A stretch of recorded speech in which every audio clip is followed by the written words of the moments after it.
خی بەخشندەی میهرەبان کاڵە ڕەناسم ڕایاڵەتان پێشکەش دەکەم. چەند ڕۆژێک بەر لە ئێستا لیژنەیەک لە حکوومەتی عێراق مەرزی باشماخی بەسەر کردەوە. ئەمڕۆ لێرە ڕایاڵی ئەمڕۆ باس لەوە دەکات سەردانی ئەو لیژنەیە کە لە بەغداوە سەردانی مەرزی باشماخی کردو و حاڵ و گوزەرانی خەڵکی پێنجوێن لەسەر مەرزەکە و ئێستا راپۆرتەکەمان حازرە دەچینە لای راپۆرتەکە. لیژنەی حکوومەتی عێراقیە بۆ بەدووادا چوونی فرۆشتنی نەوتی هەرێمی کوردستان و پێکهاتەکانیەتی لە ڕێگەی تەنکەرەوە لەمڕۆ کەوتونەتە خۆ دەواازە سنووریەکانیان چۆڵ کردو لە تەنکەرەکان و هاتوچۆی تەنکەرەکانیشان ڕاگرتووە. طبعاً پرسیارەکە لێرە ئەمەیە ئەگەر کارەکەتان یاساییە لە چیە ترسن بۆ ترسن لەوەی بەغدا بێت ئیشەکەتان ببینێ. کێشەکە لێرە چییە؟ ڕۆژانە لە دوای ڕاگررتنی فرۆشتنی نەوت بە بۆری ڕۆژانە دەسەڵات حکوومەتی ماوە بە سەرچووی هەرێم 300,000 بەرمیل نەوت ئەفرۆشرێ چ بە پاڵاوگەی ناوخۆ چ بە تەنکەر هیچ کەس نازانێت داهاتەکەی چی لێت و چێتە گیرفانی کێوە و بۆ خەزەنی گشتیە گەڕێتەوە یاننا. ئەمە بەڕاستی سەرپێچێکی گەورەیە، توانم بڵێم تاڵانیەکی گەورەیە بۆ سەرۆت و سامانی ئەم وڵاتە. وەزیری سامانە سروشتیەکان بە وەکالەت هەیە بابێت بە خەڵکی کوردستان بڵێ ئەم تەنکەرانە چین کە هەموو بوونەتە بارگرانی و کێشە و گرفت و خراپی هاتوچۆی سەر ڕێگەوبانەکان کە هەمومان ڕۆژانەیان بینین بە دەیانن بە سەدانن بە هەزارانن. هەر کەسێ بچێتە خاڵە سنووریەکان زنجیرەی تەنکەرەکانە بینێ کە هاتوچۆەکەن. دیناری ئەو داهاتی ئەم تەنکەرانە دیار نییە هیچ. هەتا ئێستا بە 1.6 حکوومەتی هەرێم، وەزارەتی دارایی، وەزارەتی سامانە سروشتیەکان بە خەڵکی کوردستان ناڵێن ئەم نەوتە چیەی فرۆشین، داهاتەکەی بۆ کوێیە، داهاتەکەی چەندە، ئەچێتە گیرفانی کێوە.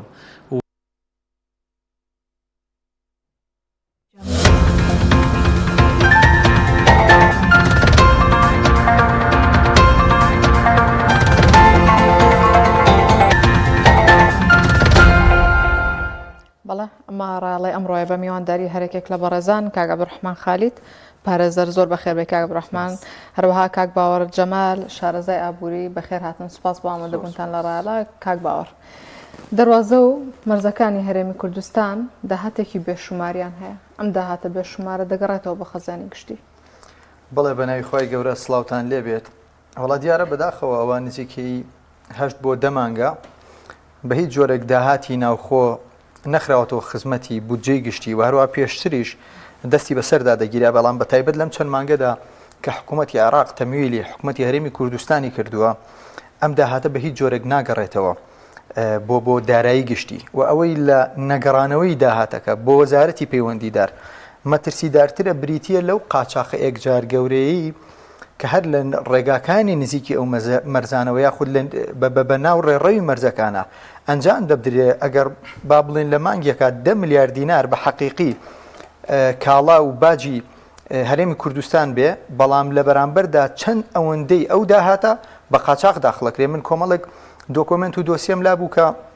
هەموو ڕۆژێک بای 30 دەفتەر دۆلار بە قاچاق جگەرە داخلی هەرێمی کوردستانەکەیەوە. بەرپرسم لەم قسەیەوە پێشتر تەحەدی سەرۆکی حکوومەت و جێگری سەرۆکی حکوومەتیشم کردبوو کە لە هەردوو مەرزی باشماخیش و حاجی ئۆمەرانیش جگەرە بە قاچاق داخلی هەرێمی کوردستانەکرێ. تەنانەت لە یەک راپۆرتی وەزارەتی داراییە بوونی نییە کە باجیان لە پای داخلکردنی جگەرە وەرگرت بێ. ئەبێ خەڵکی بپرسێ وەلایەنە پەیوەندیدارەکان بپرسن ئەم داهاتە بۆ کوێ ڕوا و بە ژیانی خەڵکەوە دیارەوە 2 مانگە خەڵک موچەی وەرنەگرتووە. حکوومەتی هەرێم تەمویلی حکوومەتی عێراق تەمویلی هەرێمی نەکردووە. نەمان بینی ئەم حکوومەتی هەرێمە جورئەت بکە داهاتی ناوخۆ بێنێت و بیدات بۆ خەڵکی کە 2 مانگە چاوەڕێ پارە وەربگرێ، قیست و کرێخان و کرێی مۆلیدە و خەرجی مناڵەکانی و پێداویستەکانی مناڵەکانی دابین بکات. نەخێرم داهاتە نەبۆ خەڵکە گەڕێتەوە و نەبە ڕسمیش بە حکوومەتی هەرێمە گەڕێتەوە، بەڵکو کۆمەڵێ بەرپرس وەکو قاچاقچی بە دیاریەوەن ئەیبەن بۆ خۆیان بۆ حیزبەکانیان و بۆ عایلەکانی دەوروبەری خۆیان. ئەو بۆیە بە ژیانی خەڵکەوە و بە سەر شەقامی هەرێمی کوردستانەوە دیارە لە بێبازاری لە بێقوتی ئەمە لێکەوتەکانی نەگەڕانەوەی داهاتە. کاک باوەڕ، چەند ڕۆژێ بەر لە ئێستا ڕوونتر لە 24 ئەم مانگە لیژنێک لە حکوومەتی عێراق سەردانی مەرزی باشماخی کرد بۆ هەڵسەنگاندن. چ زانیاریەکتان هەیە لەو بارەیە وتر ئەو سەردانکردنە بۆ چی بوو؟ وەڵاو سەردانکردنە طبعاً لایەنە پەیوەندیدارەکانی هەرێم ئەڵێن کە سەردانێکی ئاسایی بووە، واروها لیژنەی ڕقابەی مالی سەردانی زۆرێک لە مەرز و تەنانەت فەرمانگەکانی کە داهاتیان هەیە سەردانیانەکا بۆ تحقیق و بەپێی یاسای بودجەی حکوومەتی عێراق چەند مانگ جارێک ئەتوانین بڵێن 3 مانگ جارێک لیژنەیەک دێن بۆ لێکۆڵینەوە لە داهات و لە خەرجیەکان بەڵام ئەوەی زانیاریە جددیەکەی ئەوەیە کە هەموو دنیا دەزانێت قاچاق هەیە ئەم لیژنانە دێن بۆ ئەوەی بە بەڵگە و دۆکۆمنت لە بەردەستیانە بێ خۆمە شتێکی حاشاڵ نەگرە ئەو هەموو ڕێزە تەنکەرەی کە دەڕواتە ئەو مەرزانە ناشاردرێتەوە بەڵام لە ڕووی قانونیەوە پێویستە لیژنەیەک بڕوات بۆ ئیسپاتکردنی ئەمە گەرچی بەداخەوە وەک بڵێ فێڵ لە منداڵەکەن لەو ڕۆژەیە هەموو خاوەن تەنکەر و کۆمپانیاکان و حیزبەکانی خۆیانیان ئاگادار کردبووە کە با تەنکەرەکان نێنە باشماخ لە بەرەوەی لیژنەکە نیان بینێتەوە بە بەرچاوی هەموو دنیا و تەنکەرانە ڕوە ئەسا لە هەر کەسێک لەسەر شقام بپرسیە زانێ ڕۆژانە بە لیتر بە بەرمیل بە تەنکەر بە قوم چەندێک نەوت ئەڕاتە دەرەوە لە هەرێمی کوردستانە بەم جۆرە پەردەپۆشی ئەوانە ناکرێت و سەردانە جددیەکە بریتە لەوەی کە حکوومەتی عێراق لێکۆڵینەوە دەکات لەو نەوتەی کە دەڕواتە دەرەوە و حەزەکەم لێرەوە سەرنج ڕاکێشم بۆ یەک تێبینی زۆر گرنگ کە تا ئێستا کەس ئاماژەی پێ نەکردووە ڕۆکەمە حکوومەتی هەرێم و هەموو خەڵکی هەرێم کوردستان ئاگادارتانەکەمەوە لە مەترسیەکی یەکجار گەورە ئەکرێ ئەم سەردانە بۆ بەشێک بێت لە تحقیقی ئەم بابەتەی من ئاماژەی پێدەم لەو ڕۆژەوەی کە بە پێ بڕیاری دادگای پاریس هەناردەکردنی نەوت ڕاگیراوە لەو ڕۆژۆ تا ئێستا بەڵکو هەناردەکردن بە قاچاق و بە تەنکەر زیادی کردووە من داتام لە زیاتر لە 100 ملیۆن بەرمیل هەناردەی دەرەوە کراوە لە ڕێی تەنکەرەوە کە بەپێی یاسای موازنەی عێراق $70 بۆ هەر بەرمیلێک نەوت دیاری کراوە کە لە برێن $85 بووە بەڵام هەرێمی کوردستان وەک بڵێ دۆزیوێتەوە چۆن ئەگەر زەلامێک وەک بڵێ دزیوێتی پاسکیلێک هەر بجێ بەهاکەی 100,000 دیناریش بێ ئامادەیە بە 10,000 دینار بیفرۆشێ ئەمان لە بەروی هی خۆیان نیعفوم کە بە ئەمەد بۆ تەواوکەم ئەم نەوتیان فرۆشتووە بە $30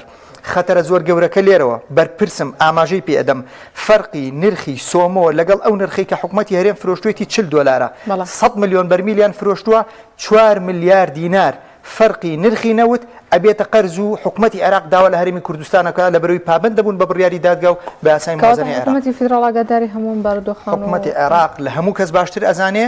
بەڵام پێشتریش لە چەندین پرۆگرام ئاماژەم پێداوە حکوومەتی عێراق زۆر پش و درێژە وەک بڵێ ئاوە بە دیاریانەوە وەستاوە تحقیقی ئەماکات تا ئەیبینی ڕۆژێک وەکو بۆمب لە بەردەم بەرپرسانی هەرێمی کوردستانە ئەم قەرزە 4 ملیار دیناری ئەتەقێتەوە و هەروەها ئەم فەزاحەتیان بە ڕقم و بە داتا کەش فکرێ کاکە خۆمە ڕقمە ناتوانرێ بشارێتەوە ئەمە راپۆرتی شەژمانگی ڕابردووی کۆمپانیای جەنەڕڵ ئینەرجی تورکیە هێناومە ئاماژەی داوە بەڵێ ئاماژەی داوە بەوەی کە لە هەر کێڵگەیەک چەندێک نەوتیان بەرهەم هێناوە و کێڵگە بە کێڵگەم لایە ئەتوانم لێرەیە زۆر بەسەرئی بەشێک لەو کێڵگانت پێ بڵم لە خوورمەڵە ڕۆژی زیاتر لە 110,000 بەرمیل نەوت دەردەهێنرێ لە تاوچیەکە لە راپۆرتی کۆمپانیا تورکیەکە ئاماژەی پێداوە 90,000 بەرمیل دەردەهێنرێ لە کێڵگەی شێخان 21,000 لە ئەتروش و لە سەرسەنگ و لە هەولێر و لە کۆرمۆر و لە عینسەفتی و لە بەیجیل و لە تەقتەق و لە سارتان لە هەر هەموو کۆمپانیا لە هەر هەموو کێڵگە نەوتیەکان ئینتاجی نەوتەکەن بە قاچاقی فرۆشن وەک بڵێ دۆزیویانەتەوە دەست خۆش کاک عەبدوڕەحمان خزمەت گوزاریەکان لە چ ئاستێکدا لە قەزای پێنجوێن بە حکومیەوەی ئێوە نزیکن لە مەرزی نێودەوڵەتی باشماخەوە بنای خۆی بەخشندە و میهرەبان سڵاو و ڕەحمەتی خۆی گەورە بۆ ئێوە بۆ بینەرانی بەڕێز بە خێراتنی مامۆسای بەڕێز مامۆسا باوەڕ دەکەم ڕاستیەکەی ئەگەر باسی خزمەت گوزاری بکەیت ئەو شتم ببیر دێتەوە کە ئەڵێن حکوومەت وەکو باوەک وایە باوەک کاتێک شەو خەبەری ئەبێتەوە سەیری منداڵەکەیەکە دەرکەوتووە لە سەرمای زستانە دای ئەپۆشێت چونکە ئەم زیاتر هەست بە سەرماکان نەک منداڵەکەی بەڵام ئەم حکوومەتی ئێمەی پێنجوێنیەکان لە زستانی 2022 5 دانە ڕۆژ لە ملەکەوە ماینەوە لە سەرمای دەپلەژێ 0% نەک نەهاو بەلامانەوە ئەم باوکە تەزویرە ئەمە نەباوکە نەزر باوکە بەڵکو ئەمە چەتەیە و ڕووی کردوتە ئێمە کاتێ باسی خزمەت گوزاریەکەین ئەبێ لەگەڵ حکوومەتێکی پاک بە هەڵوێست دڵسۆز بەڕاستی پرۆفیشنال خاوەن پلان ئەم حکوومەتی ئێمە کە ناوی حکوومەتی هەرێمە کە دوو حیزبی بنەماڵە بەڕێوەی ئەبن ئەمانە حکوومەتی پلانین بەڵکو ئەمانە حکوومەتی فێڵن لەو ڕۆژەوە کە هاتوونەتە هەرێمی کوردستان ئیشی ئەمانە ئەوەیە فێڵ بەکاربێنن چۆن خۆیان بژێنن چۆن شازادەکانیان بژێنن و هەم لە ناو هەرێمە هەم لە دەروی وڵاتە ژیانیان بۆ خۆش بکەن. ئێمە پێم باش نییە باسی خزمەتگوزاری بکەین. خزمەتگوزاری لەگەڵ حکوومەتێکی دڵسۆسی پاکی بە هەڵوێستا بەڕاستی باسەکرێت و بێ بەدەمتەوە چونکە بەڕاستی ئەو حکوومەتەی کە ئێمە باسی یەکەین کاتێککە گوێی لە منە کە من دەسە خەمە سەر برینەکانی ناوشاری پێنجێن یان هەر شارێکی تری هەرێمی کوردستان ئەبێ ئەم حکوومەتە بەیانی بێتە سەرخەت بەڵام ئەم حکوومەتە نەئاگای لە منە کاتێکیش کە مستەشارەکانی بۆ ئەگەڕنەوە لەگەڵ پێکی خواردنەوەکانیانەوە قاقا پێکەنین ئەدەن بەڕوومانە با باسی خزمەتگوزاری نەکەین. ئێمە ئەگەر باسی خزمەتگوزاری بکەین بەڕاستی ئەوەندە لە نەهامەتیین وەکو پێنجوێن وەکو هەموو شارەکانی هەرێمی کوردستان ئەوەندە لە نەهامەتیین گەنجی ئەم وڵاتی ئێمە ئاوا ناخوازێ وەکو گەنجەکانی تری هەرێمی کوردستان کە ئێستا لە ئەوروپانی شتەجێن ئەوانیش لێ بوونایە ئاوا دەخوازن کە ئەوانیش لە دەریا ئیجە بخەنکانایە و ناتنایەتەوە بۆ هەرێمی کوردستان و ڕۆژانە ئەم نەهامەتیان نبینیە. باشە کاک عەبدوڕەحمان ئەڵێن ڕێگای پێنجوێن بە ڕێگەی مەرگ ناوزەند دەکرێت ئەمە ڕاستە؟ ئەمە چەند ساڵە ئەو ڕێگەی پێنجوێن کە هەیە بە تەواوەتی وێران بوو لەگەڵ وەکو پێنجوێنیەکان وەکو هەردوو ناحیەی گەرمک و ناوپارێز وەکو گوندنشینە بەڕێزەکان چوین ئەم ساڵەکە ملەکەوەمان گرت داوای کۆمەڵی داواکاریمان هەبوو کارەبا ڕێگەوبان تۆڕەکانی ئاو تۆڕەکانی کارەبا هەنێ داواکاریمان هەبوو ماوەی تقریبا 2 سعات تا 3 سعاتێک ئێمە لە ملەکەوەمان گرت ئەم 2 سعات 3 سعاتە سیارەی بار هەڵگرەکانی کە داخلی ناو هەرێمی کوردستانە بن ئەوەندە زۆر بوو لە پێنجوێنەوە گەشتە ناو باشماغ لە ئێرانیشەوە مۆجی خواردەوە بۆیە لە ماوەی 3 سعاتە حکوومەتی هەرێم هاتە سەر خەدوتی عادەی چیتانەیە فەرم با قسە بکەن یعنی هەتاوەکو لوتیان نەگریت کە لوتی گرتن توانێ هەناسیان نەما ئەم جارە ئاڵێن عادی بە قوربانە ئەگەر شوێنێک شارێکی فەقیر شوێنێکی نەبێ بۆ لوتگرتنی ئەم حکوومەتە ئەسڵ ئینکا بە بیابان و خەڵکەکەش یەکا بەژێر خۆڵەکە و گوێشی نایەتی بۆیە ئێمە کاتێککە ئەو ملەکەوەمان گرت هاتنە سەر خەت یەکێک لە داواکاریەکانمان ئەوە بوو کە ڕێگەی پێنجوێن سلێمانی چاکبێنن ئەوە بۆ هاتن دەستیان کرد بە پینە پەڕۆکردنی هەم داواکاری ئێمە بوو زەختمان لێکردن هەم نزیکی هەڵبژاردننیشە ئیترەوە ئەوان عادەتیان وایە ئەڵێن هەڵبژاردننیە بۆ هەڵبژاردنێکی تر ئەبێ خەڵک هەناسە هەیە هەتاوەکو هەڵبژاردنێکی تریێت ئەگەر هات ئەم جارە هەناسە بن ئەوە ئیلا نابێ هەناسە بن ئیتر ئەوە بوو ئەو ڕێگەیانە باش کرد یەکێکی تر لەو کێشانی کە لەو ڕێگانەیە دروستە بێت مامۆستا باوەڕ باسی ئەو تەنکەرانەی کرد ئەو تەنکەرانە زۆربەی مەرجی تەندروستیانتیانە زۆربیان ئەو گازانەی ئەو مشتەقاتی نەوت و ئەوانە کایهێنن ڕێگەکانی پیس کردووە مانگی ڕابردوو چەندین کارەساتی نەخوازا وردیاوە یەکێ لەو کارەساتانە من ئەم هەفتەیە چوومە ئەو ماڵی کە کارەساتەکەی ڕوویداوە بە سیارەکەی لە ملەی نەڵمەوە کەوتۆتە خوارەوە خێزانەکەی مردووە ئەمە جەرگی ماڵێک سوتاوە جەرگی هاوسەرەکەی بە تەواوەتی پارە کراوە بەڵام حکوومەتی هەرێمی کوردستان لەسەر لەژێر پێخەفی خۆیدا مەرخەی ڕۆژە ڕۆیە گەڕوات. باشە کاک عەبدوڕەحمان پێنجوێن ناوچەیەکی ساردە بۆ وەرزیزستاندا و ئێوەش ساڵی بەرمیلێک نەوت وەرەگرن ئەمە تا چەند گرفتی بۆ هاوڵاتیان دروست کردو لە هەمان کاتدا کارەباتان بەپی پێویست دەدرێتێ بۆی قەرەبووی بێنەوتەکەیە سوتەمەنیەکە بە کارەبا بکرێتەوە لە ڕێگەی ئامێرە کارەبایەکانەوەیان ئێمە ساڵی 1 بەرمیل نەوتمان ئەدرێتێ ئەم بەرمیلە نەوتە بەشی مانگێکیش بەحاڵ بکات چونکە سەرمای پێنجوێن ئەوەندە زۆرە ئەگە سوود لە کارەبانە بینین بەڕاستی ژیان ناتوانێت تێ بپەڕێنێت ئەگە ئەم کارەبامان نەبێت هەر ئێستاشی لەگەڵا بێت خەڵکی پێنجوێن هاو شێوەی خەڵکی شارەکانی تریش جۆرە جاری تریش باسم کردووە وەکو سوالکەری لێ هاتووە دایمە چاویان لە ڕێکخراوە خێرخوازیەکانە بۆ ئەوەی دوو دەبەنەوتیان بۆ بهێنن ئێستاش ئەوەمان پێ ئەفرۆشن و ئەڵێن چۆن ئەبێ پێنجوێن 24 ساعت کارەبایە بێ بەڵام شوێنەکانی تروانە بێت بەڵام ئەسڵ ئەوەیە پێنجوێن بکەن بە 24 ساعتەی لە دوای 33 ساڵ حکومڕانی ئەم حکوومەتە شوێنەکانی تریش بکەن بە 24 ساعت نەوەکو ئەوەی ئێمەکەم بکەنەوە ئەوەی ئێمە بەڕاستی کە مەرجێکی نەودەوڵەتیمان هەیە تا ئێستا یەک سنت خێری بۆ پێنجوێنیەکان نییە بۆ هەردوو ناحیەکە و گوندنشینەکان نییە تەنانەت خاتونی بەڕێز تەنانەت حەماڵێک کە لە پێنجوێنە ئیشەکات ئەگەر تەسکیەی حیزبی دەسەڵاتی پێ نەبێت ناتوانێت حەماڵێکی خۆی بکات کە تا ئێوارە 5,000 ئەڵێن بۆ 10,000 دەسەکەوێت ئەگەر تەسکیەی حیزبی پێ نەبێت نابێت ئەو 5,000شی دەست بکەوێت ئەبێ مناڵەکانی بمرێ لە برسا بۆ بمرێت چونکە تۆ عایدی حیزبی دەسەڵات نیت. دەستخۆش کاک باوەڕ ئەگەر خەڵکی هەرێمی کوردستان و خەزیانەی گشتی پشکیان لەم داهاتە بەرەکەوێت بۆچی زانیاریەکان بە وردی و بەڕوونی بۆ خەڵک بۆ ڕایگشتی ئاشکرا ناکرێت؟ بەڵێ وڵات جا زانیاریەکان خەڵکی دڵسۆزی کوردستان هەموو زانیاریەکانی ئاشکرا کردووە بەزەوە حکوومەتە خەریکی چاواشەکاریە دەوێت زانیاریەکان بشارێتەوە نازانێ ئەمڕۆ زۆر بە ئاسانی بە کلیکێک وەک پێشتر ئاماژەم پێدا هەر بە لیتر و بە دەبە و نەک بە تەنکەر و بە بەچی و بە بەرمیل ئەتوانرێ بزانرێ چەندێک نەوت هەناردە کراوە و حکومەت دەیەوێت ڕاستیەکان لە خەڵکی بشارێتەوە ئەوێ بێ چاواشیان کەوانێ دەبینێنەوە دوو ڕۆژە مەوزوعیان لە بینی خۆیاندا دروست کردووە یەکێتی قسە بە پارتیە لە پارتی جوابیداتەوە وەک بڵێ لە دنیادا مشکلەیەک نەما بێ بەس مشکلە بینیم دوو حیزبەیە لە نێوان خۆیانە چۆن داهاتەکانیاندا بەش بکەن ئەیانوێ خەڵک بەلا ڕێدا برن و زانیاریەکانە شارنەوە بەڵام خۆشبەختانە ئەمڕۆ خەڵک چالاکوانان و بە تایبەت حیزبە معارەزەکان چاوکراون بۆ خۆیان هەموو ڕاستیەکان دەبینن. کەواتە خۆت ئاماژت بە خاڵێکی گرنگ کرد کە حکوومەتی فیدرال ئاگاداری ئەم بارودۆخانەیە ئاگاداری ئەوەیە کە نەوت بە قاچاق ئەبرێتە دەرەوەی هەرێمی کوردستان. ئەمە کاتی ئاشکرا بوو و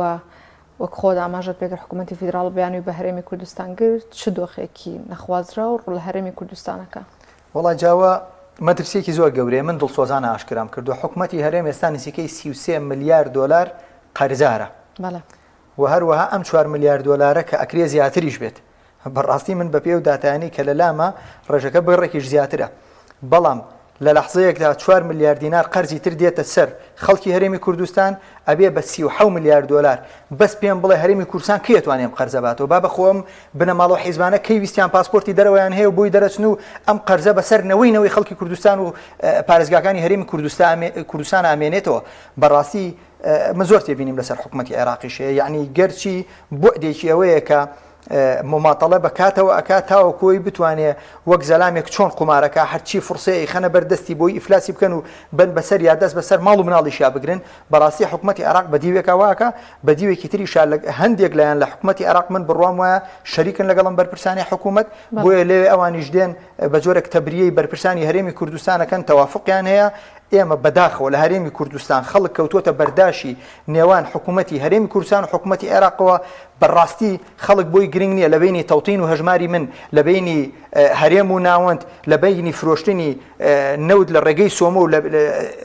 بە جیاوازی لەگەڵ تەنکەرا لە هەرێمی کوردستان خەڵک جیاوازی ئەمانەی بۆ گرنگ نییە خەڵک ئەوێ ڕۆژانە ژیانی پارێزراو بێ بەهێمنی بڕاتەوە ناو عایلە و کەسوکاری خۆی و هەست بە ئەمانی ئاسایشی ئەمنی بکە هەست بە زەمانەتی ئاسایشی ئابووری بکە خەڵک ئەمە نابینێ بەڕاستی خەڵک بووە بە قوربانی وەڵڵاهی وای لێ هاتووە لە لەحزەیەکە تەماشای و گەمەی عێراق پێیانەکە دوومان پاریان بۆ نانێرە لە دوو ڕۆژە پاری دوومانگیان بۆ نێرە هەر گەمەیان پێەکەن لەم بینەدا خەڵک باجەکەی داوە یعنی ئێمە دین زەمی یەکێتی و پارتیەکەین ئەڵێن وەڵاوانە پیاوی حکوومەتی عێراقن هاتوون لۆمە یەکێتی و پارتیەکەن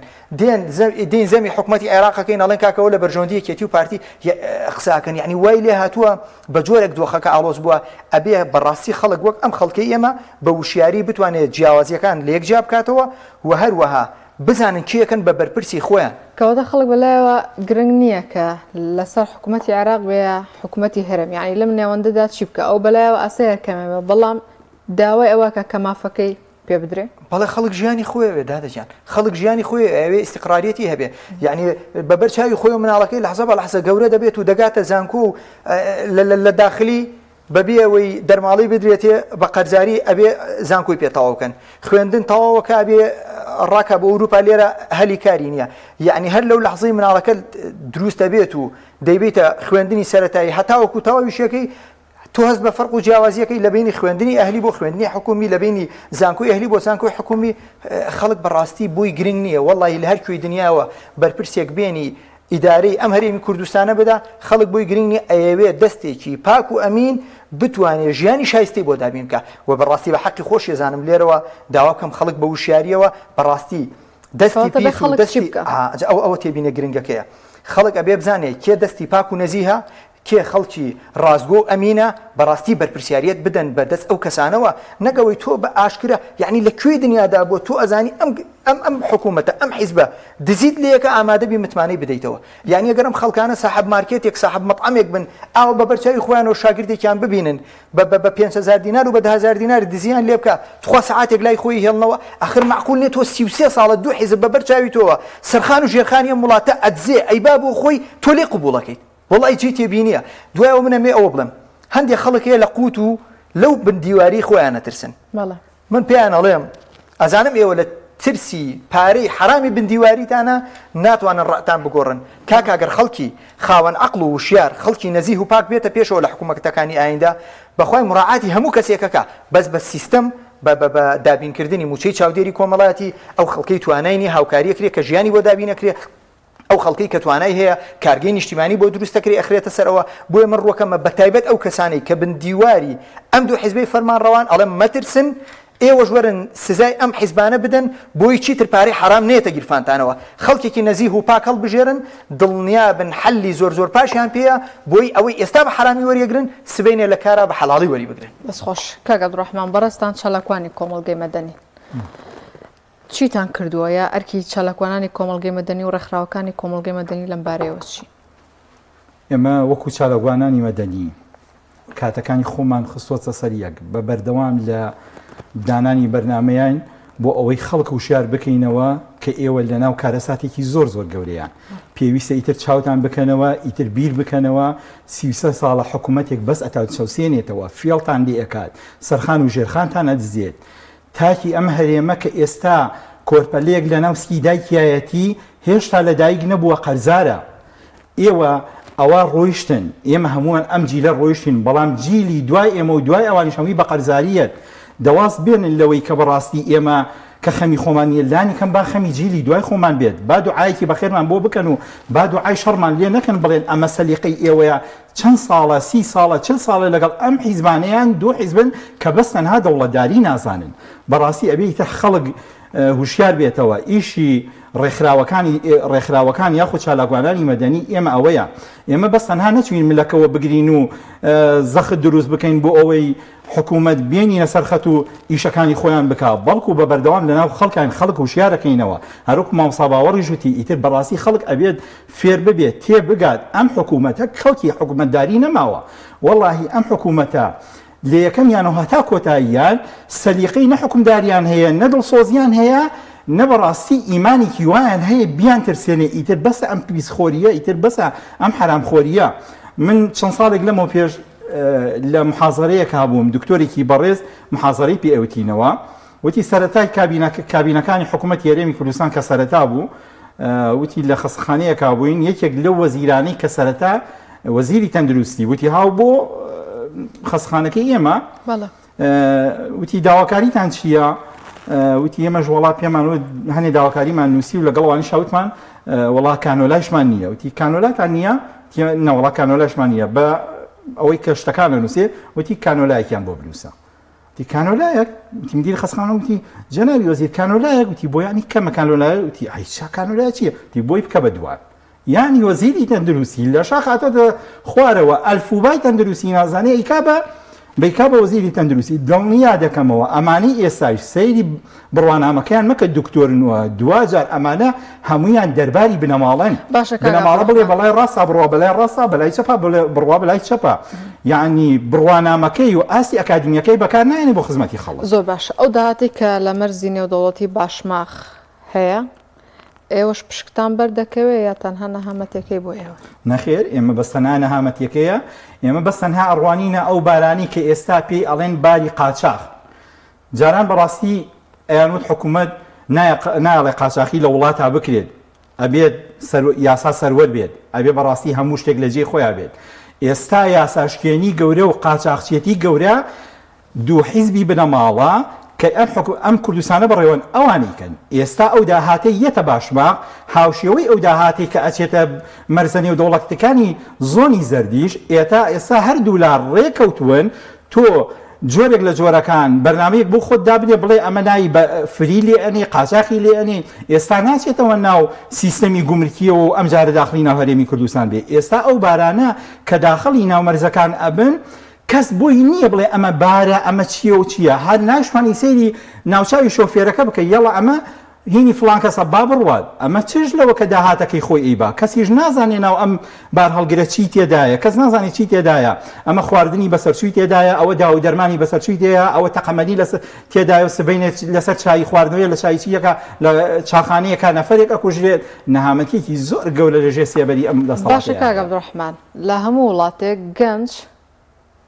یعنی جیلێکە یا چینێکە کە زۆر گرنگی پێدرێت لەلای ئێوە چۆنە؟ لەلای ئێمە ئێستا گەنج ئەوە حکومت وازی لێبێنە کە بیل لە گەنج ناکاتەوە گەنجیشی ناوێت حکومت دەوێت ئەم وڵاتە بێگەنج بێ بە تەواوەتی چۆڵی بکە بۆی خۆی تەراتێنی تیا بکە گەنجی نایان گەنجێکێوێت وەکو مەڕ وابێ هیچ ناڵێت کێشی بەسەر هیچ نەڵێت بەیانی تا ئێوارە بمۆڵێت ئەمە وەکو مەڕێ گەنجێکی چ سوچالاکی ناوێت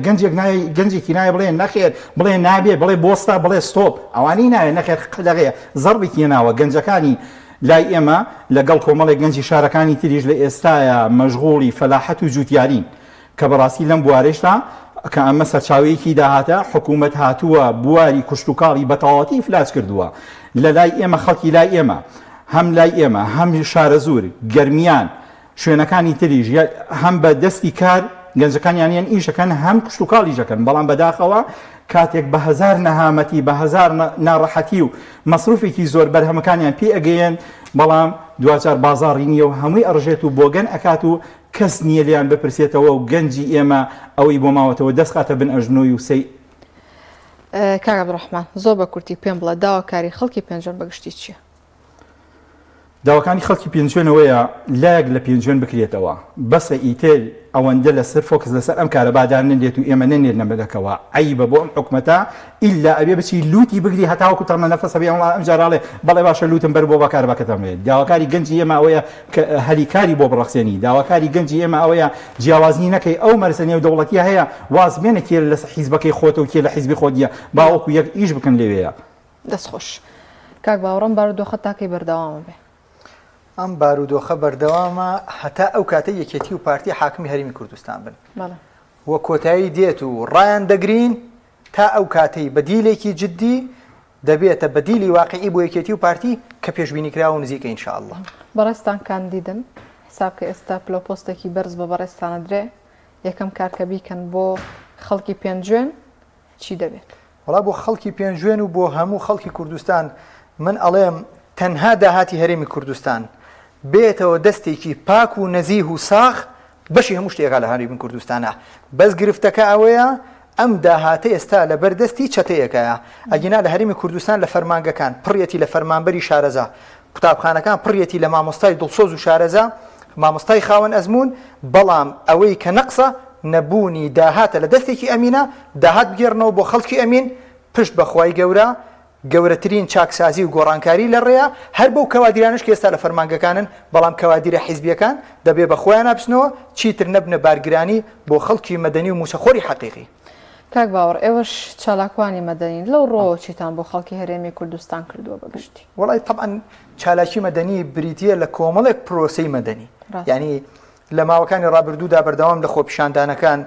ئامادە بووین تەنانە من خۆم کە قوتابی بووم بەردەوام پێشڕەوی خۆپیشاندانەکانم کردووە هەر لە 2011 و هەتاوەکو ئەم خۆپیشاندانانی کۆتایش کە لەگەڵ مامۆستایانی وانەبێژ بە تایبەت کە لەسەر شەقام بووین چالاکی مەدەنی تا ئەوێ بووە بەس عمر باقی بێ پرۆسەی سیاسی و لە ناو کۆمەڵی دادگەریدا هەنگاوی گەورەتر لە ڕێیە هەموو ئەوەی کە چەندین ساڵە تێبینی ئێمەیە و تەنها دەتوانین لە تەلەڤیزیۆن و سۆشیال میدیاوە بیڵین لێرە بەدواوە خۆمان بە خزمەت و بەکردار ئینشاءالله ئەو ڕخنانی کە هەمان بووە دەیخێنە خزمەتی خەڵکەوە بە چاکسازیەوە. شتێکی دیکە ماوە گرنگ بێ بتوێ ئاماژەی پێ بکەیت لە ڕایەڵەوە؟ وەڵا جارێکی تر تیکرارەکەمەوە ئەو تێبینی کە لە سەرەتاوە ئاماژەم پێدا هیوادارم بەرپرسان بەرچاوڕۆشن بن ئاگادار بن لەوەی 4 ملیارد دلار قەرز لە ڕێیە ببێتە بارگرانی لەسەر هەرێمی کوردستان کەس ئاماژەی بە منە داوە من نازانم چەند مانگی تر ئەم قسەی کە ئێستا ئێمە لێرە باسمان کردووە خەڵکی دایانێتەوە لە ئەکاونتەکانی خۆی خەڵکی لە ناو پرۆگرامەکانە باسی ئەکاتەوە بەڵام ئەوە مەترسیە گەورەکە بوو پێم وتن و هەروەها قاچاقی نەوت بەردەوامە هەر بۆیە حکومەتی عێراقیش ئامادەنیە لەگەڵ هەرێمی کوردستان ڕێبکەوێ و ئاخیر قسە زۆر بە کورتی بکەم هەندێک جارە بینین تعلیق لە ئێمادەن کە پێشترمانوت بڕۆن لەگەڵ بەخار ڕێکەوتون بەرپرسانی یەکێتی و پارتی دێن ئەڵێن کاکە ئێوە نەتانەوە ڕێکەون خۆتا ڕێکەوتین با بە ڕێکەوتنی چی نەوتە ئەیفرۆشی داهاتی ناوخۆیە سێماک تەسلیمت کردووە 6 میلیارد دینارت داوە ئەڵێەوە نیوەی داهاتی ناوخۆیە تۆ ڕێکەوتنت بەس بە قسە کردووە هیچ بڕیارێکی دادگای ئیتیحادی جێبەجێ نەکراوە هیچ تەوافقێکی سیاسی جێبەجێ نەکراوە بە دڵنیاییەوە هەردوو حکوومەتەکە کەم تەرخەمن بەڵام بەخوای یەکێتی و پارتی ئەوەندەیان ڕۆڕەشی کردووە یعنی حکوومەتی عێراق هەرچیەک بکە ناتوانن ئەم دۆخە سپی بکەنەوە کۆتاییانە. دەستخۆش کاک باوەڕ جەمال شارەزای ئابووری هەروەها کاک عەبدوڕەحمان خەلیل پارێزەر چالاکوانی کۆمەڵگەی مەدەنی سوپاس بۆ ئامادەبوونتان لە ڕایەڵە دەستان خۆش ڕایەڵی ئەمڕۆم پێشکەشکردن ئاسوودە بن.